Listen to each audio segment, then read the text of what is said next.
The relentless American drive across the vast Pacific Ocean toward Japan, often dubbed the Island Hopping Campaign, reached a bloody, pivotal turning point in November 1943 with the ferocious Battle of Tarawa. Strategically, the seizure of the Gilbert Islands was crucial, as it provided the U.S. Navy with vital staging areas and forward air bases necessary to launch attacks against the next objective in the Central Pacific, the Marshall Islands. However, the true significance of Tarawa lay not merely in its successful capture, but in the devastating, disproportionate cost of the amphibious landing itself. This intense, 76-hour battle, fought almost entirely on the tiny, 5-mile-long atoll of Betio, became a horrific, televised object lesson in the immense difficulty of assaulting heavily defended beaches, and forever forced the United States Marine Corps to fundamentally rewrite its entire doctrine on amphibious warfare. The target of the invasion was Betio Island, the main, heavily fortified Japanese stronghold on the Tarawa Atoll. The island was a small, flat, triangle-shaped coral strip, approximately 300 acres in size, but it was absolutely critical due to its strategic airfield. The Imperial Japanese Navy, IJN, was well aware of its value and had transformed the island into a fortress, boasting to Tokyo that 1 million men could not take Tarawa in 100 years. The primary defensive strength lay in its approximately 4,500 dedicated, highly trained Imperial Japanese Marines, Special Naval Landing Forces, a force that was fully committed to fighting literally to the death. The formidable Japanese defensive preparations were unlike anything the U.S. Marines had previously encountered in the Pacific. The beach was fronted by a massive high sea wall made of coconut logs and concrete, designed to stop landing craft and pin down infantry. Behind this wall was a deep, interlocking web of formidable concrete pillboxes, reinforced steel bunkers, and deeply embedded machine gun nests, all arranged in a complex, deadly pattern of mutually supporting fire. The entire coastline was also defended by heavy coastal artillery, including 4 massive 8-inch Vickers guns, which had been captured from the British in Singapore. These preparations guaranteed that the moment the first Marines landed, they would be subjected to overwhelming, continuous fire from multiple directions. The initial Allied assault plan, designated Operation Galvanic, committed the U.S. 2nd Marine Division, commanded by Major General Julian C. Smith. The plan was predicated on a massive 2-phase operation. First, an overwhelming, sustained 72-hour naval and air bombardment was intended to completely obliterate the island's defenses and neutralize the Japanese garrison. Second, the Marines would use new, specialized amphibious tractors, LVT or Amtracs, to carry the first waves directly over the treacherous coral reef and onto the beach. The plan was based on intelligence that suggested the highest tides would provide sufficient water depth for all standard landing craft. The initial naval bombardment was devastating in its volume, involving 3 powerful battleships, 5 heavy cruisers, and 11 destroyers firing thousands of shells onto the small island. However, the bombardment proved tragically ineffective against the deeply embedded, hardened defenses of the Japanese. The large-caliber shells lacked the proper fuses to penetrate the thick coral and concrete bunkers, often merely exploding harmlessly on the surface. Furthermore, the Japanese forces waited patiently inside their hardened defenses until the barrage lifted, emerging completely unscathed and immediately ready to engage the incoming vulnerable landing forces, ensuring the defense remained intact. The single most critical and catastrophic failure of the entire operation was the miscalculation of the tidal conditions. The intelligence gathered suggested a high tide of at least 5 feet, sufficient for conventional landing craft to clear the extensive, fringing coral reef that surrounded Betio.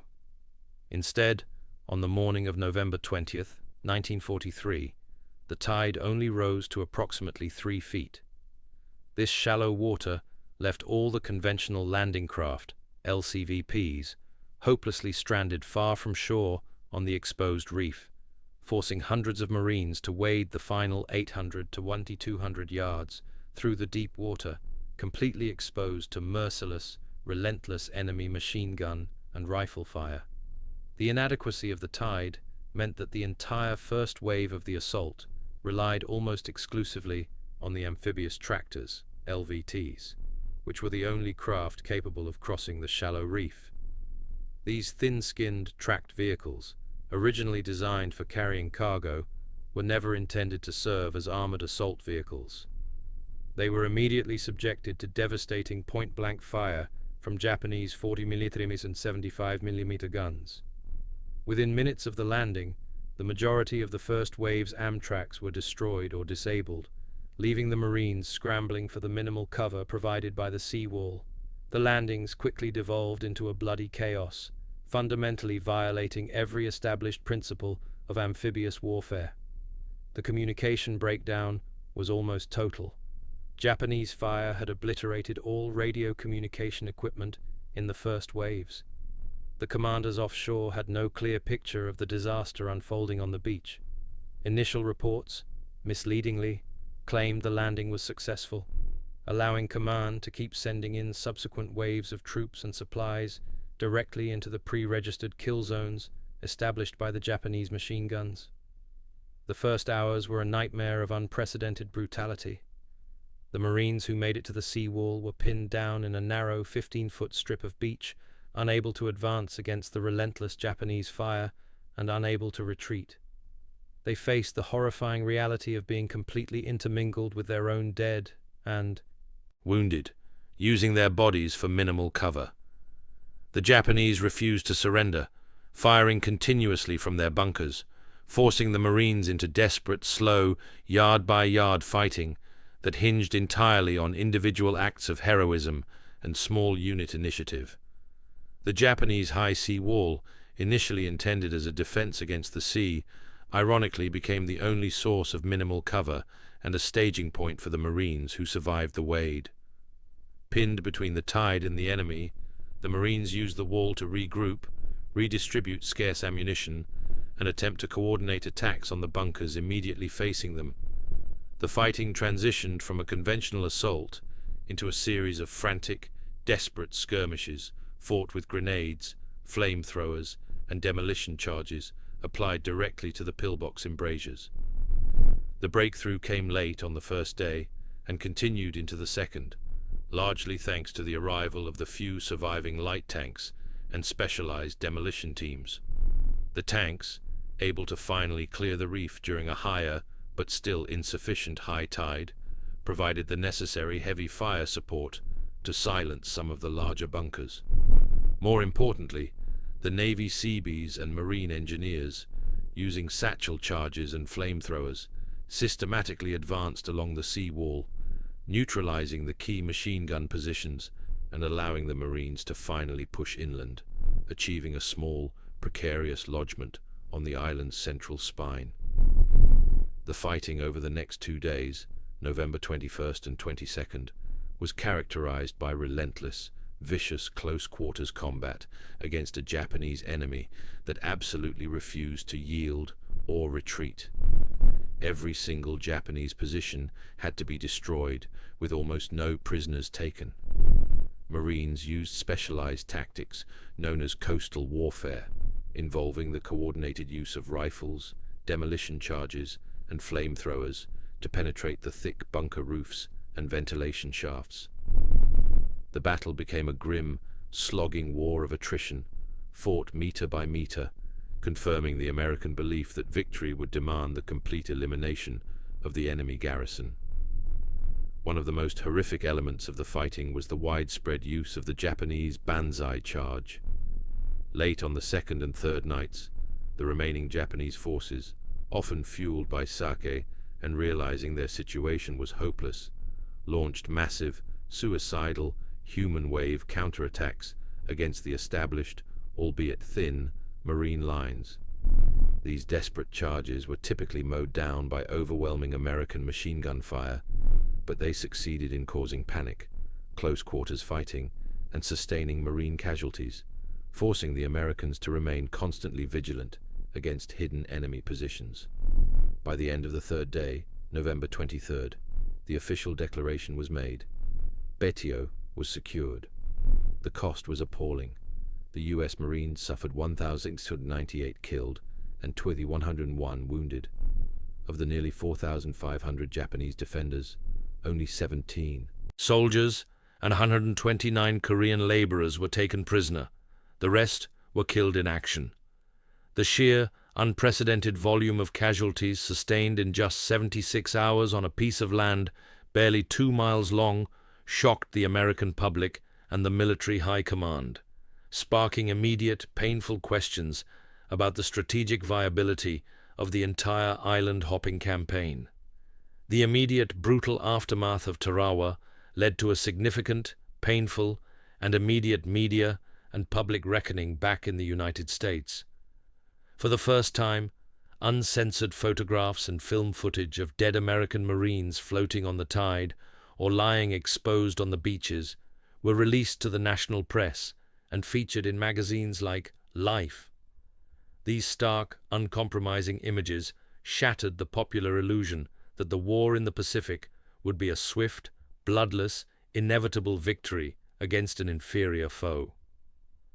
Secretary of the Navy Frank Knox personally authorized the controversial release of the images, stating unequivocally, "The American people should be made to understand that this is a bloody, tough war that is going to demand immense sacrifice." The most important, lasting consequence of the battle was the profound, complete overhaul of Allied amphibious doctrine in the Pacific. The lessons learned were harsh and non-negotiable. Relying solely on brief naval gunfire was strategically insufficient.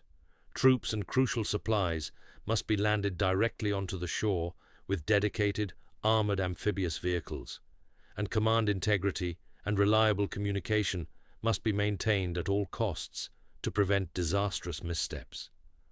The resulting new doctrine focused immediately on longer, more focused pre-landing bombardments, often lasting weeks instead of hours, and the strategic development and mass production of specialized, heavily armored landing vehicles.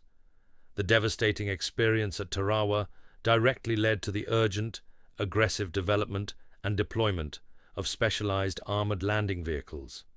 The lightly armored, thin-skinned LVTs were quickly deemed obsolete for assault roles and were rapidly replaced by the heavily armored, purpose-built Amtracs, LVT-2 and LVT-4, which were often retrofitted with machine guns and later light cannons for fire support. More critically, the battle spurred the necessary development of specialized gunboats for fire support, such as the LCI gun, and accelerated the urgent demand for the development of effective armored amphibious tanks, paving the crucial way for vehicles like the LVT-A1, capable of delivering heavy fire support directly onto the beach. The comprehensive failure of conventional naval gunfire to suppress or penetrate the deep, hardened Japanese bunkers prompted an immediate, rigorous re-evaluation of bombardment techniques and ordnance. Future assaults utilized specialized underwater demolition teams, UDT, the direct precursors to the modern Navy SEALs, to covertly clear obstacles before the landing, and incorporated much heavier, sustained aerial bombing runs, utilizing high-penetration bombs equipped with specialized delay fuses. The key strategic shift was moving decisively from rapid, minimal, suppressive fire to slow, methodical, destructive fire designed to literally smash the island's defenses to rubble over a continuous period of days or even weeks. The logistical nightmare that plagued the first hours on Betio also forced a complete, urgent change in how support, communications, and supplies were prioritized and delivered. After Tarawa, the strict emphasis shifted to ensuring that follow-up waves contained a significantly higher proportion of combat engineers, specialized medics, and, most crucially, massive, pre-packaged reserves of heavy demolition charges, flamethrowers, and portable radio equipment.